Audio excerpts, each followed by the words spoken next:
Good morning. This is Maggie T with Champaign Confessions coming at you guys with another motivational video.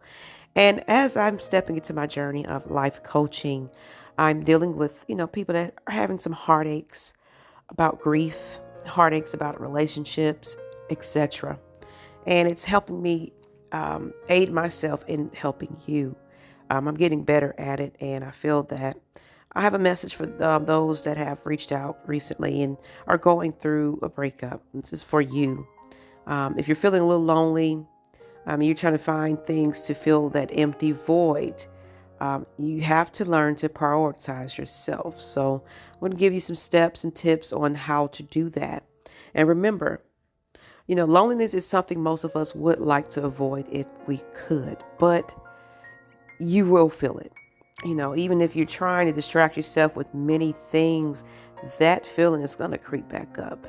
And it's those times when you have to make the best decisions for you.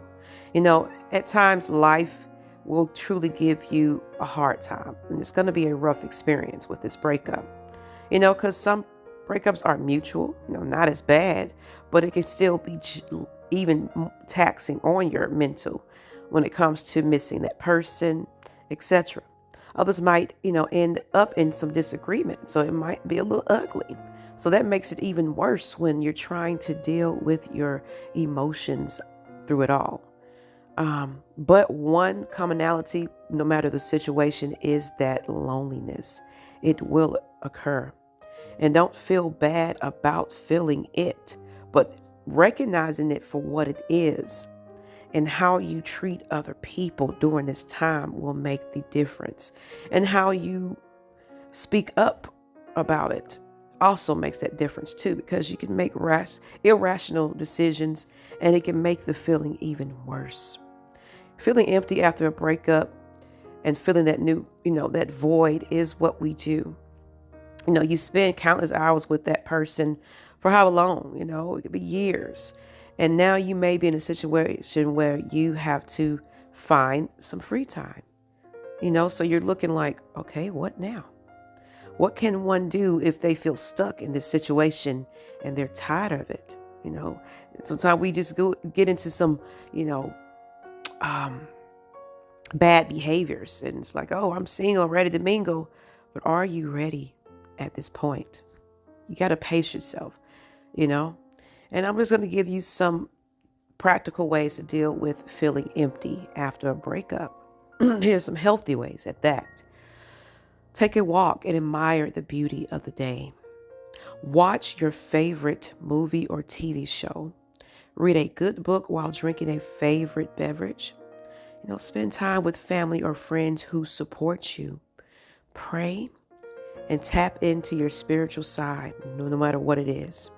Do something creative. I love music. I love art. I love theater.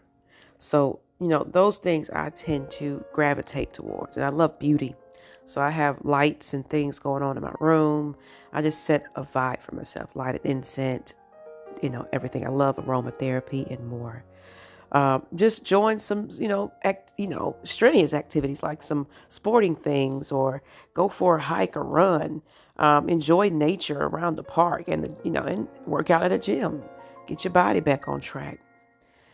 So these are good ways to temporarily break out of that lonely feeling, whether it's being around other people or getting out of your head. But what if we were trying to at least one more time, perhaps, make relationships? Maybe that's not the best move, Fight loneliness after a breakup. Here's some more things. If there's one thing I've learned, in talking to people and going through my own experiences, it's the most relationships are not about two people. They are about three. And I'll explain. It's one person, then the other person, your partner, and then the relationship. So you have to be with, good peace within yourself. That other person also has to be with, peace within, and then you bring the relationship together. A lot of times we go into these relationships not doing that. So what does that all mean? Understanding there are three pieces to, your madness. It's helpful to sort things out when you're trying to work things out or not work things out. So you got to take care of you and be responsible in your actions. Most of us focus on our significant other and their needs. We lose ourselves in that. And we think if we fulfill their needs, then the relationship will do well on its own. Because of this belief, one of the most important aspects of this is, you're not attending to you. So now you're feeling that loneliness. You're feeling that emptiness. You're feeling that neglect. And you turn it down because it's like, well, his happiness, her happiness is my happiness. Is it? When was the last time you said to yourself, I need to take care of myself first so that I'm well and healthy enough to provide positive and proactive aspects to my relationships? And I know that's a lot to think about, but don't lose yourself. Ourselves deserve as much love and attention and care as anyone else. Whether you're going through a breakup, you're currently single, or feel that it's complicated right now to take on anything other thing as far as your relationship status, shifting one's mindset to focus on yourself in the midst of that relationship or lack of can be hard because we seem to put so much emphasis on making sure our partner is happy, another person is fulfilled, but your happiness and satisfactions are more important. It's not, well, not really more important, but it's very important. It's crucial to your benefit as well. So ask yourself if you are truly taking the time to do things that you would like to do. Ask yourself if your feelings are being validated as often as they should. And ask yourself, when was the last time you took yourself out on a date? You can do that. Yes, taking yourself out has to be one of the most powerful and seemingly ridiculous ideas to battle loneliness, but you'll never know until you try. So take yourself out on a coffee date. Go listen to some jazz somewhere by yourself and just write in your journal. Sit on in a park and just feel the nature. Take care of you. Sometimes it takes time, it takes spending time with yourself to understand what you value and what is, your needs are from others. So battling loneliness is a task all on its own. But we can prepare now by asking ourselves if we are taking time and performing activities we enjoy, whether we are in a relationship or not. Take some time to be alone. So next time you find yourself jump into a relationship, just remember it's great you are taking care of your partner and the relationship in general, but it should be a requirement to also take care of you first. You are one of the most important tools to your own mental wellness. Remember that. With enough practice of doing things intentionally on your own well-being, your brain may relearn what it's like to feel whole again. Don't forget that. I hope these messages, reached you.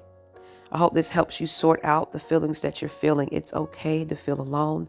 It's okay to say not right now. That's okay. If that person is not understanding to that, then that person doesn't need to be in your life. Okay?